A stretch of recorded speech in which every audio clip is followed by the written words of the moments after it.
Welcome to Jags Drive Time with Ashlyn Sullivan, John Oehser, and Brian Sexton. Jags Drive Time starts right now.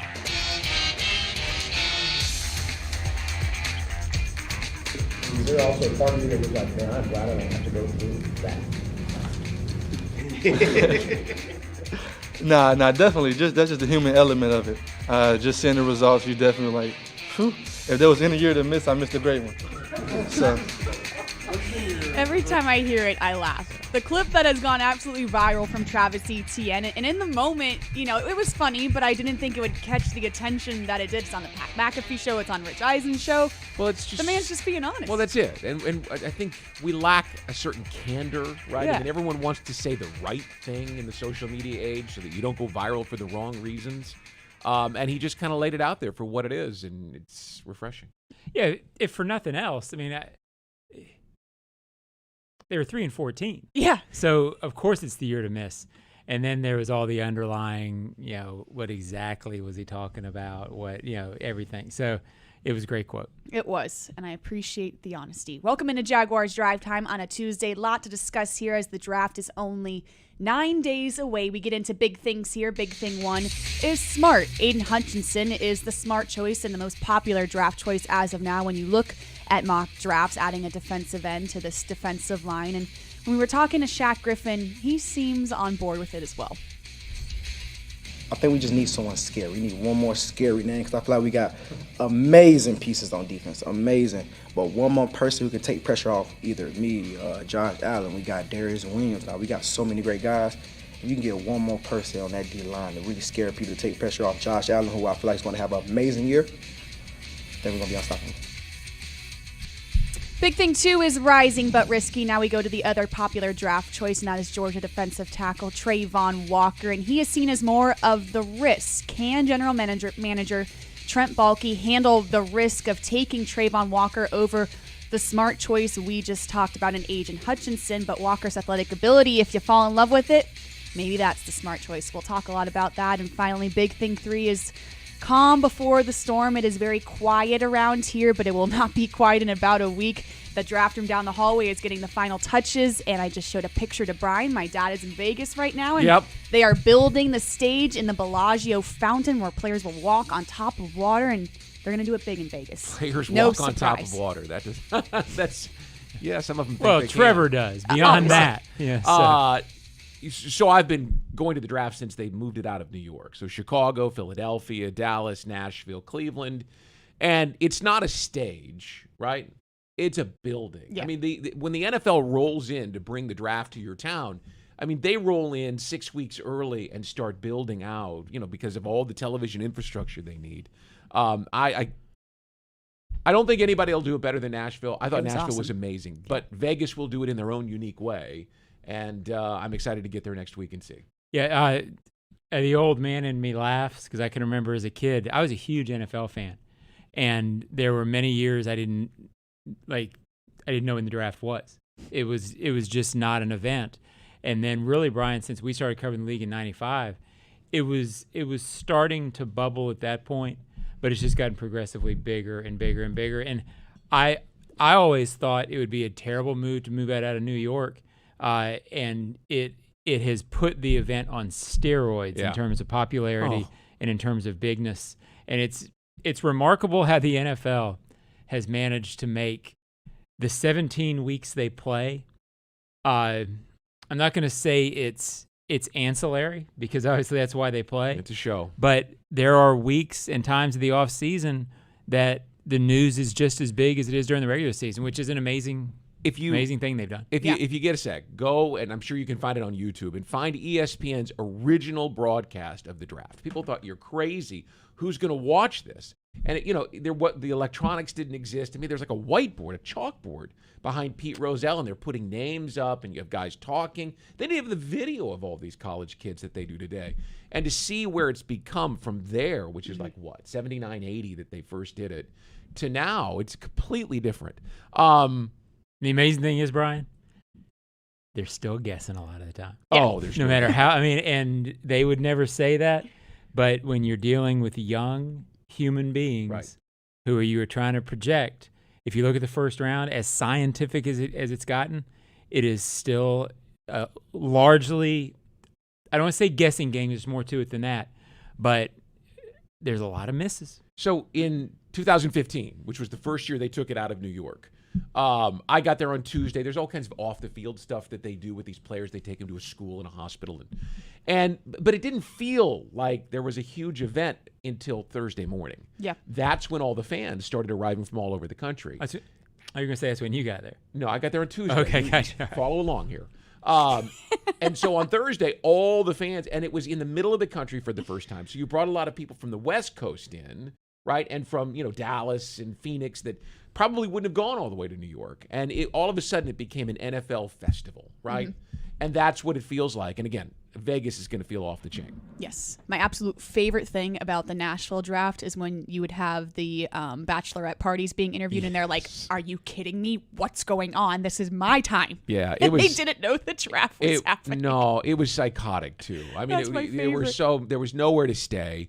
The one thing that they did really well, and people who know Broadway, they had the zip line cameras, right, that they have over the stadium, going all the way down Broadway to the stage and then all the way back up. It was cool. Spectacular. So I'm looking forward to it. Hey, one thing that I want to mention, big thing too, on Travon Walker. I just had this idea, and you may or may not remember the 2009 draft, but the Chiefs took a rising guy that year, 6'5", 290-pound defensive end, who had been a 4-3 defensive end at LSU named Tyson Jackson. And Jackson was a workout warrior, and they surprised everybody by taking him for the measurables. And he had 7 seasons in the NFL, largely unremarkable. And that's the thing that makes you go, okay, where does this kid fit, right? You see him, and he looks the part right down to how quickly he can change direction. He looks like a superior prospect. Yeah. But if you talk to people who were in Kansas City back in 2009, they thought the same thing about Tyson Jackson. You really have to have that crystal ball dialed in, because that's what you're doing when you're projecting a guy to come from college to the pros that didn't have the production in terms of big number sacks, and that's what you're looking for this guy. So there are warning signs that make you go, hey, teams have gambled and lost before. Yeah. Be careful. Yeah, late risers in the draft scare some GMs, because if you're rising, you're not rising based on what you did on the field. The argument for Travon Walker, despite the numbers, is he played at Georgia on a mega-loaded defense, one of the best defenses, I want to say of all time, but in a long, long time. So he didn't get some reps in certain situations that if he had gotten them, perhaps his numbers are higher. Aiden Hutchinson had many opportunities, took advantage of them. Walker didn't have as many opportunities. Mm-hmm. That's why, despite all the technology and despite all of the manpower and eyes you put into this thing, there is still a moment where a couple of decision makers on a team have to decide, am I willing to look at this or this or this on a player and take a chance? And it's why the draft is a crapshoot. It is. And we haven't even talked about offensive line yet. We have those 2 draft picks, and that's the popular picks, but they could very easily go in the complete opposite direction and not take either of them. And that could be the wouldn't be choice. as easy as it was, though. I think they're going to get a long-term deal done with Cam, and I understand I'm a best available player guy. Mm-hmm. But boy, if they believe that Cam Robinson's a rising player. Sure they do. I think they believe that they've improved things with Brandon Scherf. And I think they believe that Walker Little or Javante. When you've got that up front, it's tough. It will be a tough decision. But then there's the Jonathan Ogden argument of if you think it's elite, how do you pass on it? And you could have egg on your face in 5 years. Well, here's the question mark. That's the problem. The question mark is, what's the difference between Aiden Hutchinson and Evan Neal or Ike Ekwonu? If the grade is equal, well, then need comes in. Yeah. Right? And you heard Shaq Griffin talk about needing that one more player if the grade is equal. Now, we don't know what their grade is, what their board says. If Ekwonu is above him, take him. Right? If Neal is above him, take him. Yeah. That's my argument for the Jonathan Ogden. And we go back don't to pass on special or okay. They signed Leon Searcy, who was a really good player, really good Pro Bowl player. And they took Kevin Hardy, who was a good player, but they passed on a Hall of Famer. Don't pass on a Hall of Famer because he plays a position you think you're set at. You don't know when an injury gets hurt. Hey, remember, Tony Baselli was gone in 2001. He was done. Yeah. Right? If you'd had John Ogden playing right tackle, all of a sudden your left tackle is solid. Don't pass on elite because of need. And it's such an easy discussion for us to have in retrospect and sound like experts. When you're in the room, that's you're thinking about this year. That's a what do I projection need? discussion. Yep. Ogden worked out great. A million of those don't. So it's But you brutal. can see the I Ogden wouldn't thing coming too. Yeah. I mean, Yeah. 6'9". And I was doing a segment with Tony Baselli last week, and that was his argument for Ekwonu was, especially with the instability of the offensive line and possibly playing guard or pushing to right and pushing Juwan Taylor. There's so many options that Tony's argument was you're not set on offensive line, and it is a need. I think Maybe he's even Quentin bigger Nelson. than defensive end. I think he's Quentin Nelson. Yeah. You get a chance to have Quentin Nelson on your offensive line, you're going to pass on that? Right. I wouldn't. Right. But they're not set on the defensive line. I mean, No, that's the problem. There's so many needs. right. Their issue is the same argument could be made if Tony had put his hand on the ground and played a defensive end pass rusher. He'd probably be making the same argument for. I mean, and he's probably right on the offensive line. Yeah. But he'd be making the same argument. Boy, how much better a pass rushing team would they be if they had one more element But opposite? look at pick 33, Josh Allen. and when you look at the bottom of the first round to about pick 40, there are some defensive ends. Maybe not 6'7", 260 pounds, but what's the difference between Hutchinson and what's the difference between him and the kid from Minnesota, Mahafe? I mean, you start looking at those Is it things. that big? You Yeah. got to figure it out, and we don't know. We don't know what they think. Nope, we certainly don't. But one person that knows a lot about Aiden Hutchinson is Lions team reporter Dannie Rogers. He's going to join us up next here on the Jaguars Digital Network. Stay with us.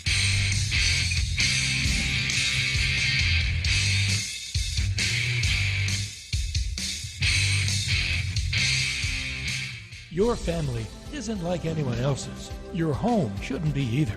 At Dreamfinders Homes, you can build the home of your dreams in one of their 30-plus communities in Northeast Florida. Choose from luxury single-family homes or maintenance-free townhomes from the 200s.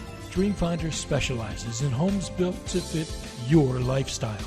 To find out more, call 904-738-0165 or visit dreamfindershomes.com. Fans like you have been told that going all out is going too far. But fans like you know better. You're the kind of fan who loves the team as much as your pet, who paints yourself for game days and dyes your pet's fur to match. You are a rare breed. You are a pet fanatic, equal parts pet obsessed and diehard sports fan. At Pet Paradise, they're crazy about pets too. The official pet care provider of the Jacksonville Jaguars. Pet Paradise. It's a new day in pet care. Can you feel it? Every spring, Earth's gravity shifts as water wanders the planet in a magnificent mass-altering dance. So feel the shift and be pulled toward a new Cadillac. Find yourself attracted to dynamic sedans like the striking CT5, or be drawn to luxurious SUVs like the 3-row XT6. Gravitate to greatness and visit your showroom today. Cadillac. Be iconic. Visit your local Cadillac dealer today.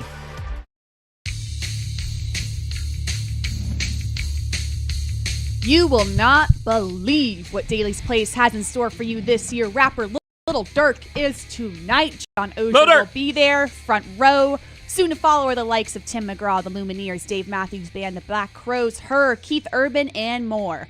For a full list of shows and to get tickets, visit dailysplace.com. I was just about to say I didn't know Cher was on board, but I didn't have my glasses on. That's Cheer. Yes, it's Cheer Live. I thought it was Live. Share Live. It's Cheer Steps. Because Yeah, you'd that's be Cheer going to Steps. that. No, probably not. We're back, Jaguars Drive Time, live on a Tuesday, brought to you by Jet Home Loans, 9 days away from the NFL Draft. And we are going to bring in Dannie Rogers right now, who is the Lions team reporter. Danny, good morning. You were at Hutchinson's Pro Day, so I know you know him well. Can you give us a little synopsis of what you know about him and the prospect he might be?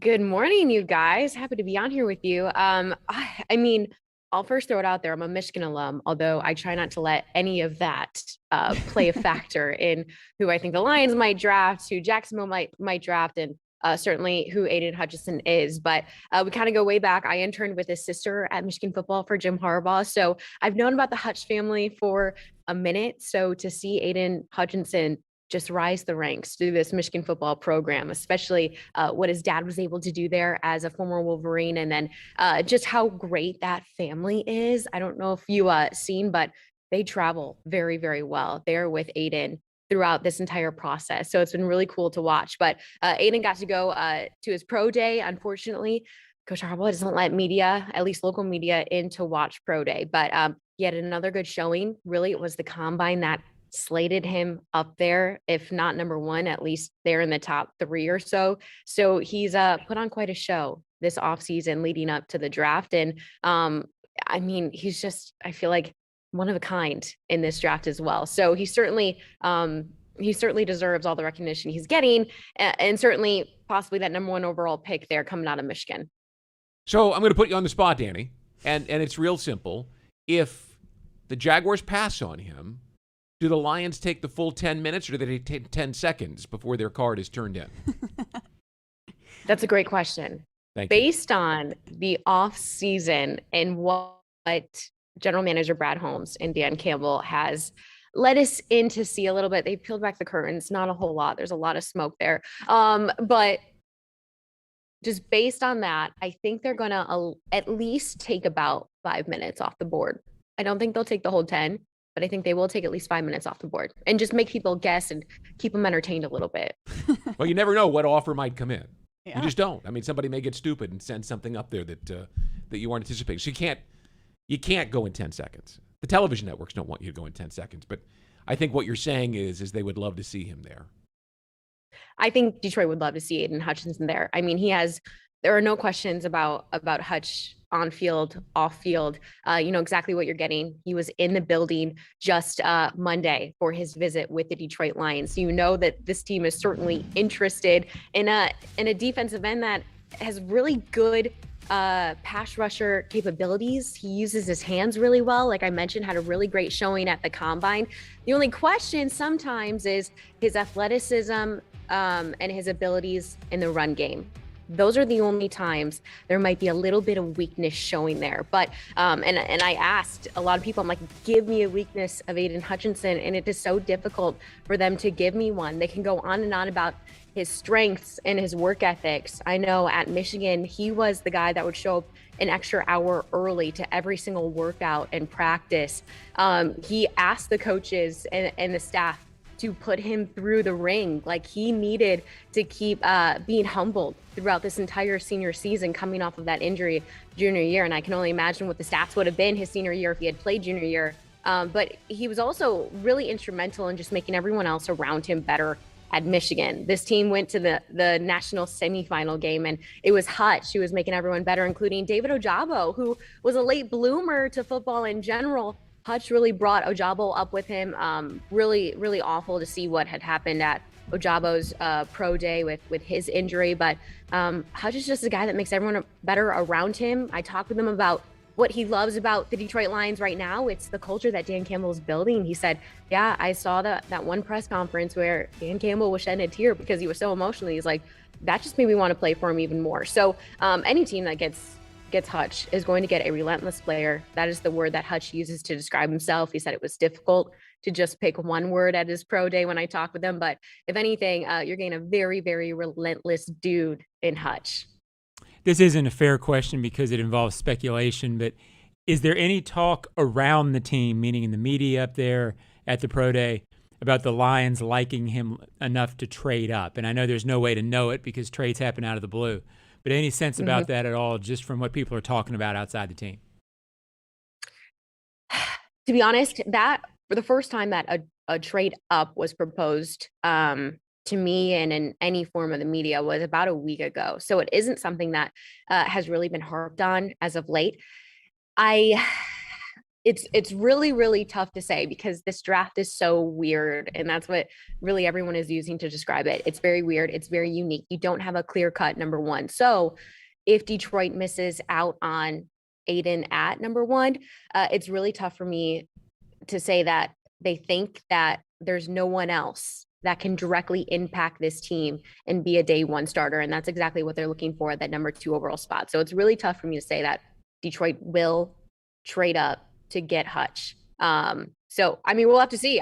Jacksonville, you guys know anything about a trade potentially coming? Not at this moment, but I'll keep you posted. And let's just say that you have convinced us that Hutchinson is the guy here in Jacksonville. If that is the case, what are your feelings about what Detroit will take at number 2 if that's the case?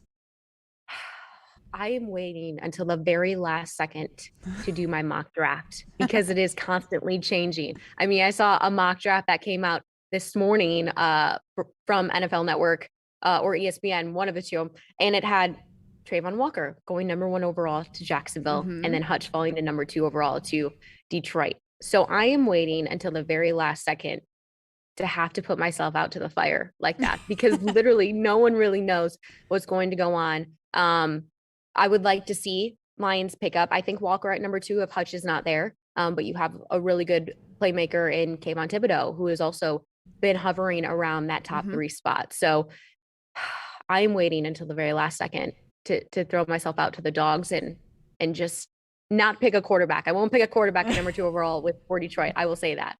Okay, fair enough. I know it's tough to say, and thank you for letting us put you on the spot, Danny. We appreciate you joining us. Thank you, guys. Absolutely. Have a great day. Coming up on Jaguars Drive Time, tight end Chris Manhertz joins the program. Stay with us.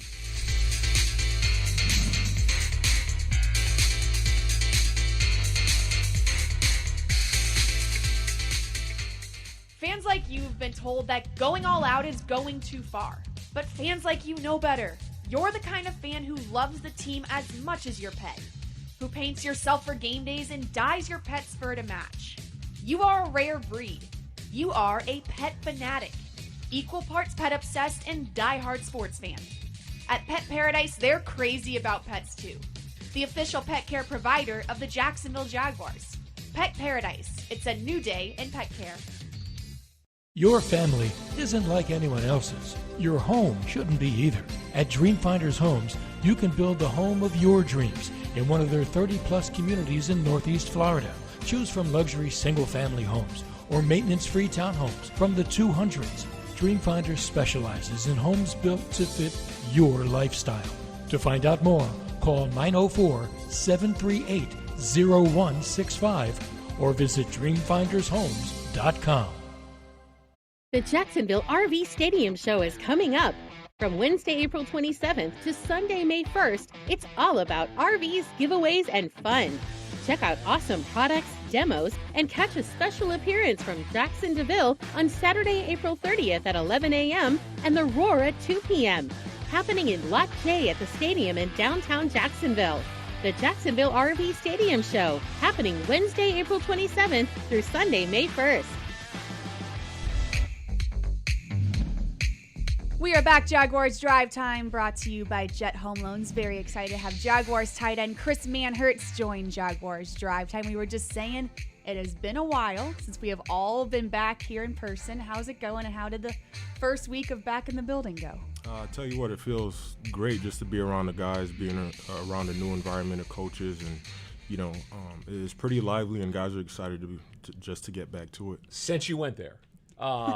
Yeah, it's new again, and it's different. It's really different, isn't it? And I'm not asking you to put someone on the spot and go, yeah, that was terrible.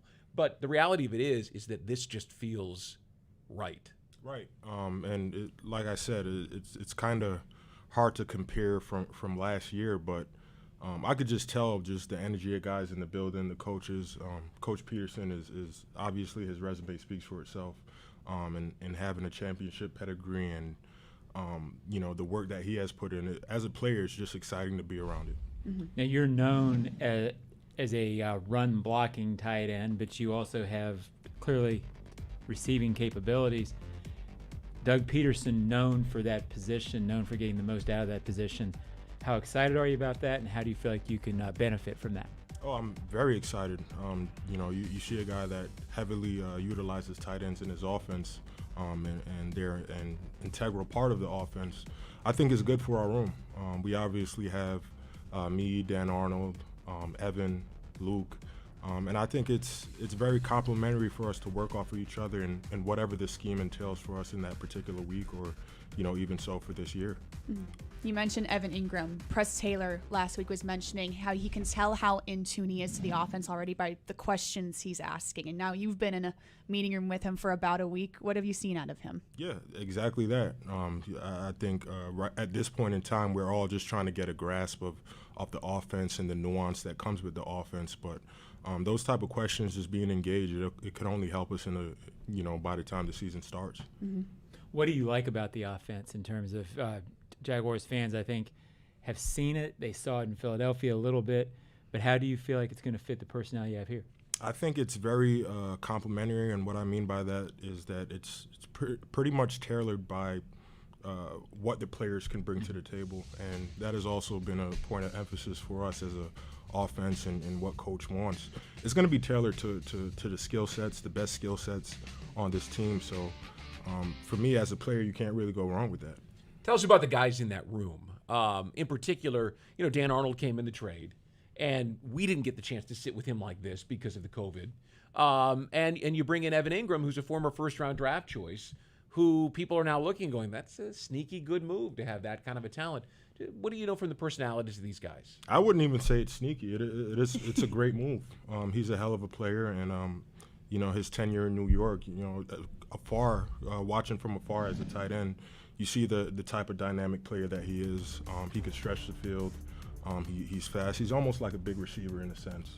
So having guys like that to complement our room, it kind of puts the defense and linebackers in particular in a bind to where they have to pick their poison.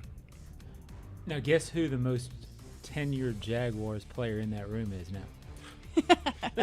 Making me feel old right? now. Well, it goes to show the turnover we've seen. Yeah, it shows you the turnover, but does that you feel like a leader in that room, I guess is what I'm getting at. Yes, that's certainly a role that I've been open to being a part of. But at the same time, I have to give credit to the guys in the room as well, because although they're relatively young compared to me, they've been in this league, outside of Luke Farrell, the younger guy, they've been in this league for quite a bit to get their feet wet. So as far as being a pro and knowing how to go about your business, those guys do a great job of it, and we feed off of each other, so that's always a good thing. We talked in here about Doug Pederson's approach to this offseason, having been a guy who played it for 14 years, played quarterback, and who coached it for a dozen more. It seems like his approach to the voluntary portion of the offseason would fit a veteran like you and like this locker room perfectly. Oh, absolutely. And we're kind of, at least knowing from last week, we're taking a pretty methodical approach as far as implementing the offense, installing the offense, ensuring that all the guys know the nuances of the offense, the splits, the very fine details, so that we could all learn and download this information and, hit the ground running come training camp and when the season starts. What's the toughest part of trying to learn an offense? I mean, I went to college a long, long time ago. Is it like that? Is it like a class where you're trying to look at it and just trying to figure it out? Yeah, I think the biggest thing is it's almost like learning a new language. As a whole in the NFL, we all pretty much run the same plays. They're just called differently, and there's different calls, and it's just a new language. So just putting yourself in classroom mode, whatever it is, which way you learn, everybody learns differently. There's visual learners. Some people write things down like myself. So whatever we need to do as a whole and individually to learn and grasp the offense, it'll take time, but now's the time where we could really sit down and learn. We talked a lot about the offensive brain power that the staff brings to the table. Doug Pederson, Mike McCoy, Press Taylor, Jim Bob Cooter. What have you seen from that group? You talk about doing a lot of the same things team to team, but they've got to bring you some wrinkles and some things that have to get you excited about what's possible. And that's the most exciting part as a player. Obviously, across the board on this offense, I would say that we've upgraded. The wide receiver room position is great.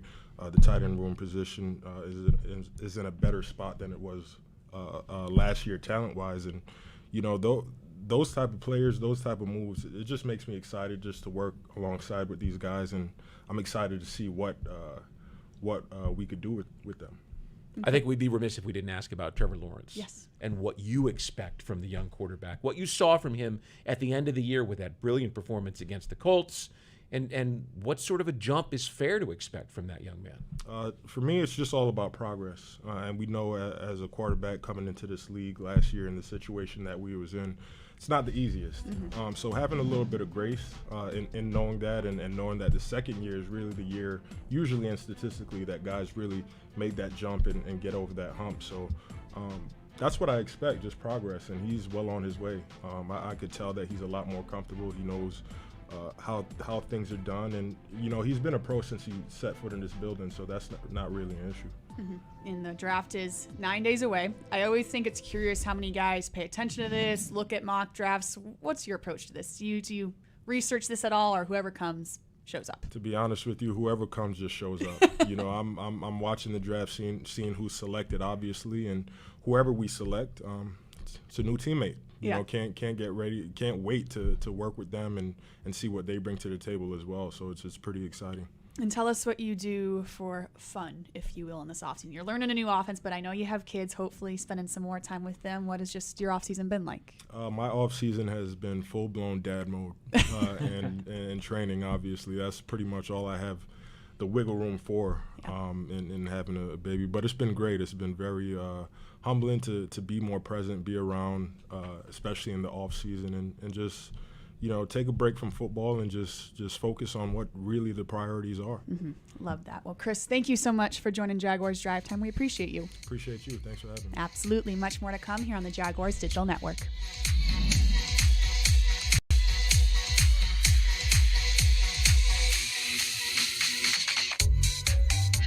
Your family isn't like anyone else's. Your home shouldn't be either.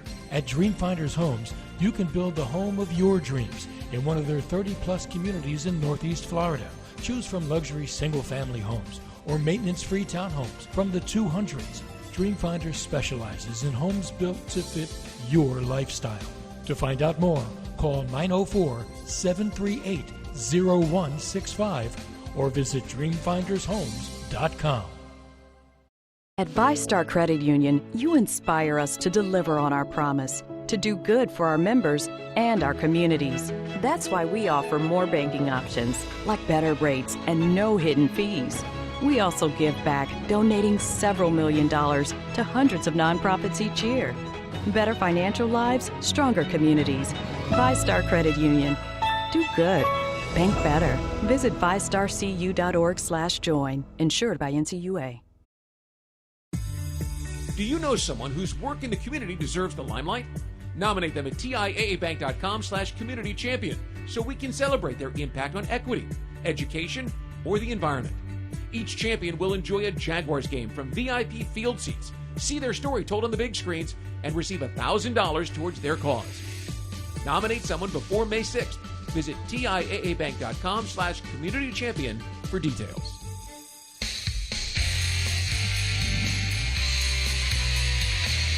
The Jaguars are future-focused and ready for a new look in 2022. Join us at the bank this season as head coach Doug Pederson and quarterback Trevor Lawrence lead the charge. To lock in your seats, visit jaguars.com/tickets or call 904-633-2000. But I'll say I think it's important, too, to just kind of learn from last year and always not necessarily think about that all the time. You don't want to think about the bad things, but you want to use what you learned and not make the same mistakes, especially as individuals, as players, like things that went right, went wrong. We all have things we can get better at, and for me, I learned so much, so I wouldn't say it's like starting over because I'm thankful for those things I learned. I don't want to start over, I want to keep those in my back pocket. So stuff like that, I think it's a good way to look at it, and I think guys are doing that. Loved that answer from Trevor Lawrence. I thought it was really honest because it could have been very easy for him to say, you know what, last year stunk, let's just forget about it and move on. But he didn't say that. Definitely a learning experience, if you will. Boy, I mean, it's going to sound stupid. As I'm watching that, I'm thinking, boy, I hope he's good. Yeah. And not just for the franchise or whatever. Obviously, everybody hopes he's good. He still has a chance, and his mental makeup and his approach is so off the charts good. It just feels like this is going to be a fascinating year, almost like a rookie year, Brian, in seeing what he really is. And it almost feels like we're back to square one with all the hope, all the optimism. We haven't seen it, But boy, the mental makeup is right, and I can't help but think that he's going to turn it around. Well, they all talked about how he was the total package when he was at Clemson, and it wasn't just the arm strength or his mobility or his desire to play. It was the way that he approached being a leader. The and maturity is coaching. unbelievable. He said things last year that I had never heard Jaguars quarterbacks say. I mean, he's got it. Maybe I should be a little bit more,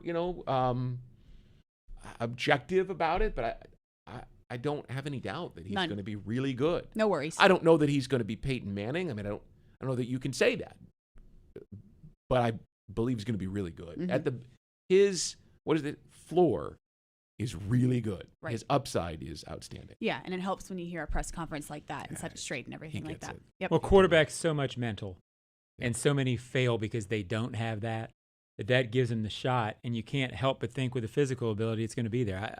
I don't know how he misses. And by the way, what he dealt with last year, right? We all know that he went to Mr. Khan's boat in December. He was, for a young player to have to answer those kinds of questions, because you know that Shad was pointed with him. Even if we don't know what he said, you know he was saying, what do you think about this and what do you think about that?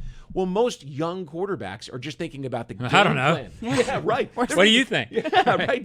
They're thinking about the game plan. Now, he went through an intensity last year, a fire, on the field and off the field at one point, and that'll only make him stronger. Yes, that man went through a lot. He could write a book maybe one day, and we'll be reading. Yeah. I don't think he'll need to, but he could.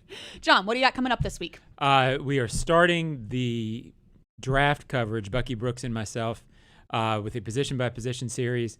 I would read that if you're a Jaguars fan, because Bucky gets into Jaguars-specific things on that you're not going to get anywhere else. So Bucky Brooks and parentheses John Oehser, Jaguars draft coverage on Jaguars.com. And Brian, you're getting ready to fly to Vegas here shortly? Yeah, getting ready. 28 years here, I've met a lot of scouts, know a lot of people around the league, and they're calling around. They're picking up the phone, calling everybody they can. Just looking for little pieces of information here and there. So I like this last week before the draft because I kind of feel plugged into a little network and I'm just hearing lots of stuff. And 90% of it is just smoke. Yep. But it's fun. This week is fun to hear those things. Gearing up for a Plus, you're a Vegas guy. Yeah. I am the furthest thing from a Vegas That's guy. him. I'm a Nash Vegas guy. I like Nashville. Yes. Put I the have draft a feeling there you'll every still year. have fun, though. Oh, yeah, I'll have fun. You'll find some way, somehow. Yeah, I will. I'll enjoy it. Thank you for tuning in to Jaguars Drive Time. Stay with us on Jaguars.com all week long. We'll see you right back here next week.